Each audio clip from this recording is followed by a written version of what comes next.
Bonjour chers étudiants. Donc la dernière fois on s'était arrêté à la notion de convergence.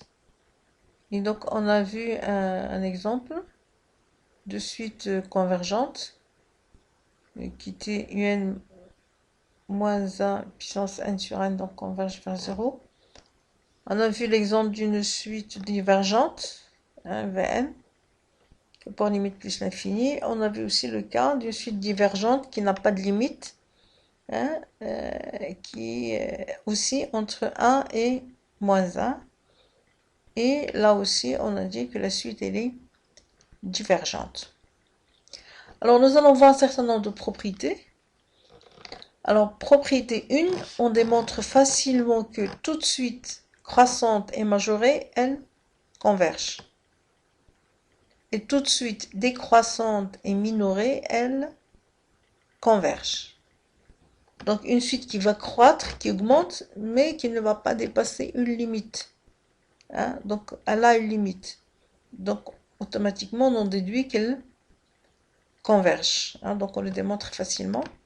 La même chose, si elle descend, mais elle est minorée, donc elle ne va pas dépasser une valeur minimale. Donc, aussi, elle va converger.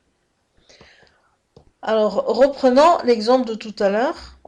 Donc, la suite un qui est égale à n sur 2n plus 1. La question, c'était est-ce qu'elle est majorée, minorée, bornée? Là, on ajoute croissante, décroissante, convergente.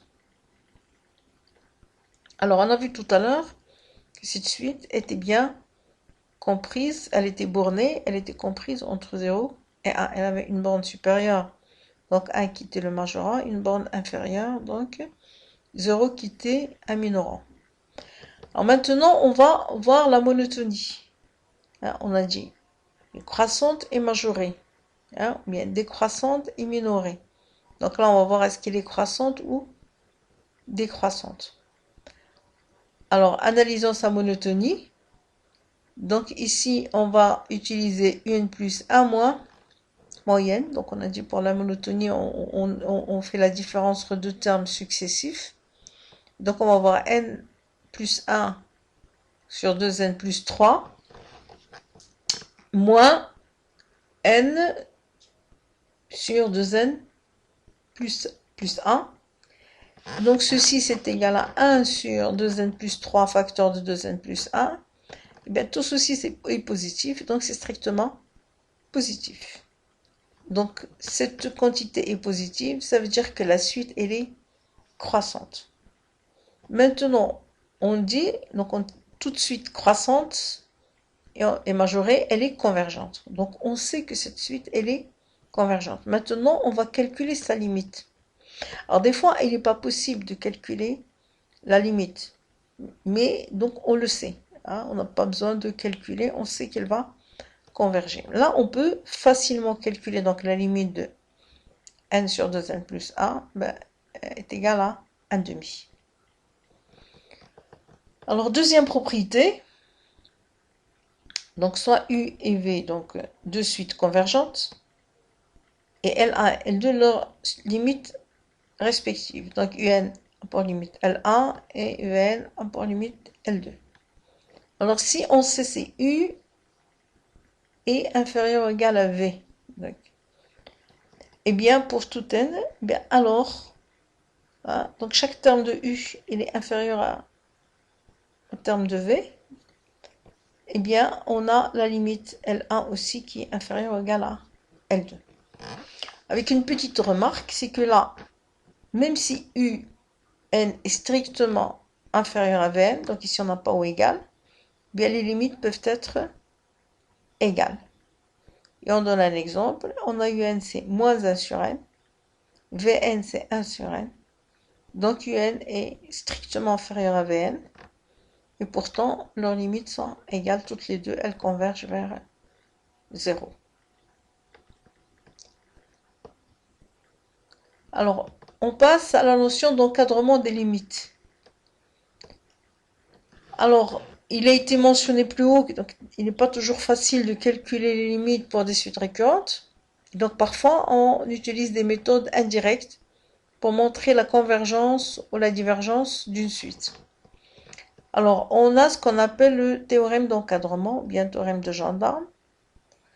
Eh bien, l'idée, c'est, on a trois suites, U, V, W, telles que, eh bien, quel que soit un élément de grand N, on a UN est inférieur ou égal à Vn, qui est inférieur ou égal à Wn. Donc, en fait, là, Vn, il est encadré entre, donc les valeurs de Vn sont encadrées par les valeurs de Un et Wn. Deuxième chose, c'est on sait, donc Un et Wn sont convergentes. Et donc, la limite, on sait que la limite de Un en plus l'infini, c'est la limite Wn en plus l'infini, elle est égale à L. Donc, toutes les deux ont la même limite au voisinage de l'infini. Eh bien, on en déduit que Vn, qui est entre les deux, eh bien, Vn converge également et sa limite est égale à L. Donc, nous allons voir un exemple. Je reprends la suite de tout à l'heure. Wn est égal à moins 1 puissance n sur n pour tout élément naturel pour tout n non nul. Alors, question de déterminer la limite de Wn en plus l'infini en utilisant le théorème des gendarmes. Eh bien, pour tout n, on a donc moins 1 puissance n, il est compris entre moins 1 et 1. Si n est pair, donc c'est égal à 1. Si n est impair, c'est égal à moins 1. Eh bien, je divise par n, qui est une quantité positive, donc le sens de l'inégalité ne change pas. Donc, ça fait moins 1 puissance n sur n, est compris entre moins 1 sur n et 1 sur n. Et donc, du coup, Wn, il est encadré par ces deux quantités, hein, moins 1 sur n et 1 sur n. Donc, je sais que la limite de moins 1 sur n en plus l'infini, c'est 0. De 1 sur n en plus l'infini, c'est 0. Eh bien, d'après le théorème de gendarme, on va conclure que la limite de Wn, c'est aussi égal à 0. Alors, le théorème du point fixe. Là aussi, l'idée, il est simple. On dit que donc une suite UN, si UN converge vers L, et si la fonction f est continue en L, alors la limite de f de UN est égale à f de L. Donc j'ai une suite définie par f de UN. Alors UN a une limite L.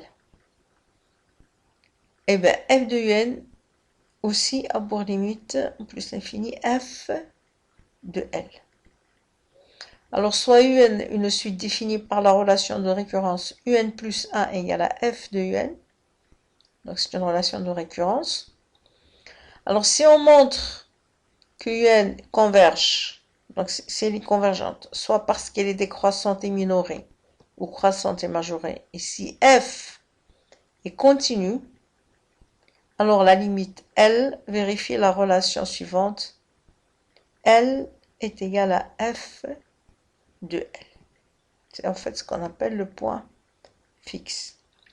Donc en pratique, on cherche à résoudre l'équation x est égal à f de x, autrement dit l'intersection entre une courbe représentative de la fonction avec la droite d'équation y égale à x. Donc pour trouver les éventuelles limites. Si deux limites existent, un raisonnement simple permet d'en éliminer une. Je vais consacrer une vidéo pour faire des exemples sur le théorème des points fixes, parce que ça va prendre un peu de temps. Donc, il y aura une vidéo qui est consacrée uniquement à, disons, un ou deux exemples sur ce théorème de points fixes.